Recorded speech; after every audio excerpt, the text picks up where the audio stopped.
Professor ಆಗಿ ಕೆಲಸ ಮಾಡ್ತಾರೆ. ಪಶುವೈದ್ಯಕೀಯ ಮಹಾವಿದ್ಯಾಲಯ ಹೆಬ್ಬಾಳ, ವೆಟರ್ನರಿ ಕಾಲೇಜ್ ಹೆಬ್ಬಾಳ ಬೆಂಗಳೂರು.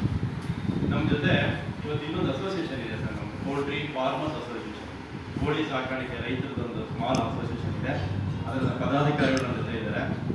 ಮತ್ತು ಹಾಗೆಯೇ ನಮ್ಮ ಪೋಲ್ಟ್ರಿ ಇದರಲ್ಲಿ ಕುಕ್ಕುಟ ವೈದ್ಯಕೀಯ ಕ್ಷೇತ್ರದಲ್ಲಿ ಕೆಲಸ ಮಾಡ್ತಕ್ಕಂಥ ನಮ್ಮ ಎಲ್ಲ ವೈದ್ಯಾಧಿಕಾರಿಗಳು ಒಂದು ಸ್ಮಾಲ್ ಅಸೋಸಿಯೇಷನ್ ಇದೆ.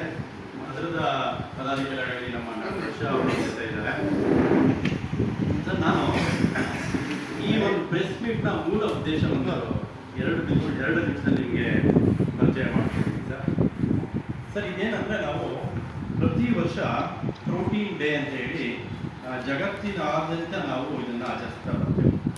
2020ರಲ್ಲಿ ಇದು ಪ್ರಾರಂಭ ಆಯಿತು. US ಕೌನ್ಸಿಲ್ ಆಫ್ ಸೋಯಾಬೀನ್ ಅಂತ ಹೇಳಿ ಅವರು ಪ್ರೋಟೀನ್ ನಮ್ಮ ಹಕ್ಕು ಅನ್ನೋ ಒಂದು ಘೋಷವಾಕ್ಯದೊಂದಿಗೆ ಈ ಒಂದು ಪ್ರೋಟೀನ್ ಡೇ ಸೆಲೆಬ್ರೇಷನ್ ಸ್ಟಾರ್ಟ್ ಆಯಿತು. ಈ ಪ್ರತಿ ವರ್ಷ ಫೆಬ್ರವರಿ 22ನೇ ತಾರೀಕು ನಾವು ಈ ಪ್ರೋಟೀನ್ ಡೇನ ಜಗತ್ತಿನಾದ್ಯಂತ ಸೆಲೆಬ್ರೇಟ್ ಮಾಡ್ತೀವಿ. ಈ ವರ್ಷದ ಘೋಷವಾಕ್ಯ ಏನಂದರೆ ರೀತಿಂಗ್ ಪ್ರೋಟೀನ್ ಆನ್ ಇಂಡಿಯನ್ ಪ್ಲೇಟ್ ಅಂತ. ನಮ್ಮ ದೇಶದ ಒಂದು ಏನು ಆಹಾರ ಪದ್ಧತಿ ಇದರಲ್ಲಿ ಅದರಲ್ಲಿ ನಾವು ಪ್ರೋಟೀನ್ ಬಗ್ಗೆ ಮತ್ತೆ ಚಿಂತನೆಗಳನ್ನು ಮಾಡಬೇಕು, ಮರುಚಿಂತನೆ ಮಾಡಬೇಕು.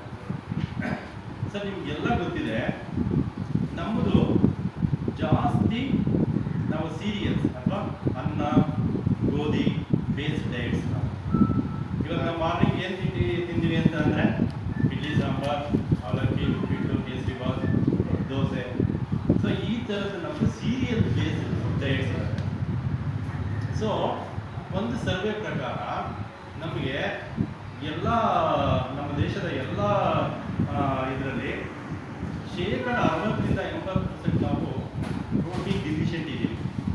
ಯಾಕೆ ಅಂದರೆ ನಾವು ಸಮತೋಲನ ಆಹಾರ ತಗೊಳ್ಳೋದೇ ಇಲ್ಲ. ತಗೊಂಡ್ರೆ ಕಂಪ್ಲೀಟ್ ಒಂದು ಚಪಾತಿ ಸಬ್ಜಿ ಅಂದರೆ ಸೀರಿಯಲ್ಸು, ಇಲ್ಲ ಚಪಾತಿ ಇದು ಮತ್ತು ನಾವು ರೋಟಿ ಎಲ್ಲ ಇಡ್ತೀವಲ್ಲ, ಎಲ್ಲರೂ ಕಂಪ್ಲೀಟ್ ಸೀರಿಯಲ್ ಬೇಸ್ಡ್ ಇರುತ್ತೆ. ನಮಗೆ ಈಗ Indian Council of Medical Research ಅಂತ ಇದೆ, ಅದು Nutrition Association of India NIN ಅಂತ ಇದೆ ಹೈದರಾಬಾದ್, ಅದರ ಅಂಗಸಂಸ್ಥೆ, ಭಾರತ ಸರ್ಕಾರದ ಒಂದು ಅಂಗಸಂಸ್ಥೆ. ಅದು ಏನು ಹೇಳುತ್ತೆ, ಪ್ರತಿ ದಿನ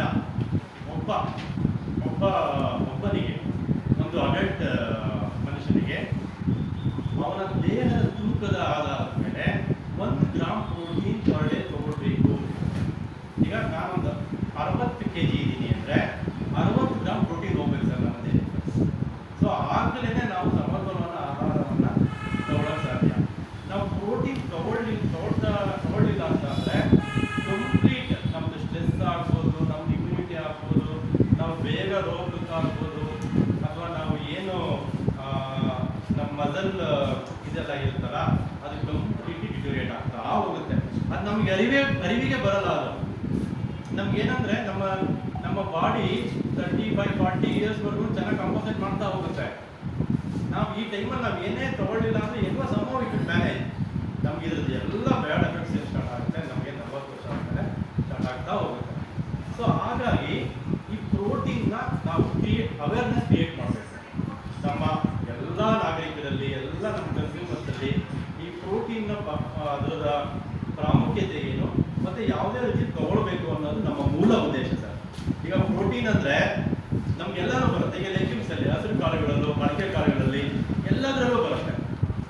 ಅದನ್ನು ಬಿಟ್ಟು ನಾವು ಆಸ್ ಎ ವೆಟರ್ನೇರಿಯನ್, ನಾನು ಒಬ್ಬ ಪ್ರೊಫೆಸರ್, ಪೋಲ್ಟ್ರಿ ಸೈನ್ಸ್ ಡಿಪಾರ್ಟ್ಮೆಂಟು ಅದರ ವಿಭಾಗದ ಮುಖ್ಯಸ್ಥರಾಗಿ ಮತ್ತು ನಮ್ಮ ರೈತರ ಪರವಾಗಿ, ನಮ್ಮ ವೈದ್ಯಾಧಿಕಾರಿಗಳ ಪರವಾಗಿ ಎಲ್ಲ ನಮ್ಮದೇನಂತ ಅಂದರೆ, ನಾವು ಕೋಳಿ ಮಾಂಸ ಮತ್ತು ಮೊಟ್ಟೆ ಅದರಲ್ಲಿ ಇರುವಂಥ ಪ್ರಯೋಜನಕಾರಿ ಅಂಶಗಳು ಮತ್ತು ನಾವು ಏನಕ್ಕೆ ಅದನ್ನು ತಗೊಳ್ಬೇಕು ಮತ್ತು ಅವೇರ್ನೆಸ್ ಕ್ರಿಯೇಟ್ ಮಾಡಬೇಕು. ನಾವು ಎಷ್ಟೆಲ್ಲ ಅವೇರ್ನೆಸ್ ಕ್ರಿಯೇಟ್ ಮಾಡಿದ್ರು ಎಷ್ಟೋ ಸಲ ನಮ್ಮ ಡಯೆಟ್ಸು ಸಮತೋಲನವಾಗಿ ಕೂಡಿಲ್ಲ. ನಾವು ತಗೊಂಡ್ರೆ ಒಟ್ಟಿಗೆ ಪ್ರೋಟೀನ್ ತೊಗೊಂಡ್ಬಿಡ್ತೀವಿ, ಇಲ್ಲ ತಗೊಳ್ಳೋದೇ ಇಲ್ಲ. ಪ್ರತಿದಿನದ ಆಹಾರದ ಪದ್ಧತಿಲಿ ನಮಗೆ ಅದು ಸಿಗ್ತಾ ಹೋಗಲ್ಲ. ನಾನು ಆಗಲೇ ನಿಮ್ಗೆ ಹೇಳಿದೆ, ನಾನು ಪ್ರತಿದಿನ 60 ಗ್ರಾಮ್ ತೊಗೊಳ್ಬೇಕು ಅಂತ. ಈಗ ನಿಮಗೆಲ್ಲ ಗೊತ್ತಿದೆ, ಈಗೆಲ್ಲ ನಮಗೆ ಈಗ ನಮ್ಮ ರಾಜ್ಯದ ಎಲ್ಲ ಕಡೆ ಈಗ ಮಾರಿ ಜಾತ್ರೆ ನಡೀತಾ ಇದೆ. ನೀವೆಲ್ಲರೂ ಈಗ 10 days ಕಂಪ್ಲೀಟ್ ಪಿಕ್ ಅಂಡ್ ಟೆಕ್ಸ್ ಇರುತ್ತೆ. ಇನ್ನು ಯಾವಾಗ ತಗೊಳ್ಳೋದು? ಹಿಂಗೆ ತಗೊಂಡಿದ್ದು ಅದು ಲಾಭ ನಮ್ದು ಆಗಲ್ಲ.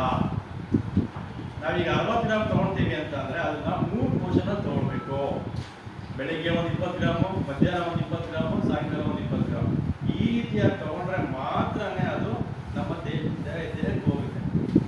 ಇಲ್ಲ ನಾವು ಕಂಪ್ಲೀಟ್ ಏನಪ್ಪ ನಮಗೆ ಪರ್ ಡೇ 60 ಗ್ರಾಮ್ ತಾನೆ, ನಾನು ರಾತ್ರಿ ತಗೊಂಡ್ಬಿಡ್ತೀನಿ ಅಂದರೆ ಅಲ್ಲಿ ಸಿಗೋದು ನಮ್ಗೆ 25 ಗ್ರಾಮ್ ಅಷ್ಟೇ. ನಮ್ಮ ದೇಹಕ್ಕೆ ಶಕ್ತಿ ಇರೋದು ನೀವು 100 ಗ್ರಾಮ್ ತಿಂದ್ರು ಅದಕ್ಕೆ 25 ಗ್ರಾಮ್ ಅಂತ ತಗೊಳ್ಳೋದು.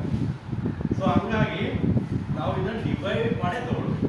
ಸರ್ ಇಷ್ಟೇ ತಗೊಳುತ್ತೆ ಅಂತ ರಿಮೈನಿಂಗ್ ಸರ್ ಅದು ಹೋಗ್ಬಿಡುತ್ತೆ, ವೇಸ್ಟ್ ಅದು, ವೇಸ್ಟ್ ಇವಾಗ ಫ್ಯಾಟ್ ಕೂಡ ಹಂಗೇನೆ ಮೈಗೆ ಹೋಗಿ ಸೇರಲ್ಲ. ಅದಕ್ಕೆ ನಾವು ಏನಪ್ಪ ಎಷ್ಟೋ ತಿಂತಾ ಇದ್ದೀನಿ, ಎಲ್ಲ ತಿಂತಾ ಇದ್ದೀನಿ, ನಾನು ತಗೊಂಡಿದ್ದೀನಿ, ನನಗೆ ಎಷ್ಟು ಡಿಫಿಷಿಯಂಟಿ ಬರುತ್ತಾ? ನೀವು ಬ್ಲಡ್ ಟ್ರಾನ್ಸ್ಫರ್ ಮಾಡಿದ್ರೆ ಸರ್ ನಾನು ತಗೊಳ್ತಾನೆ ಇದೀನಲ್ಲ, ಡಿಫಿಷಿಯಂಟಿ ಬಂದಿದೆಯಲ್ಲ. ಮತ್ತೆ ಕೊಲೆಸ್ಟ್ರಾಲ್ ಬರುತ್ತೆ